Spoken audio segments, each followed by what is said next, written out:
కేవలం 7,999 up to 10 kgs వరకు బరువు తగ్గి అధిక బరువు నుంచి వచ్చే ప్రధాన సమస్యలను దూరం చేసుకోండి.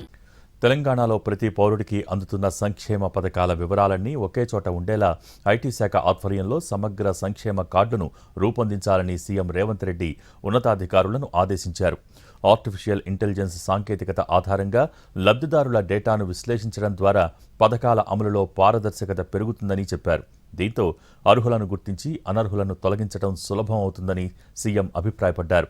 ఆధార్ తరహాలో రాష్ట్ర స్థాయి యూనిక్ నెంబర్తో రాబోయే ఈ కార్డులో ఆరోగ్యశ్రీ, ఫీజు రియంబర్స్మెంట్, ప్రభుత్వ బీమా పథకాలతో కార్డు ఉండాలని సూచించారు.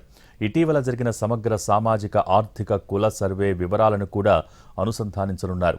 లబ్ధిదారుల సమాచారంతో పాటు ప్రభుత్వ శాఖల్లోని కాంట్రాక్ట్, అవుట్సోర్సింగ్ ఉద్యోగుల వివరాలను సేకరించాలని, మరణ ధృవీకరణ పత్రం జారీ కాగానే చేయూత పెన్షన్ డేటా ఆటోమేటిక్గా అప్డేట్ అయ్యేలా ఏఐ ప్రొఫైలింగ్ ఉండాలని సూచించారు. అలాగే గల్ఫ్ వలసదారుల రక్షణ కోసం కేరళ విధానాన్ని అధ్యయనం చేసి వారి పాస్పోర్ట్లు, వీసాల సమాచారాన్ని ఒకే చోట ఉంచడం ద్వారా అనధికార ఏజెంట్ల ప్రమేయాన్ని అరికట్టాలని అధికారులకు స్పష్టం చేశారు.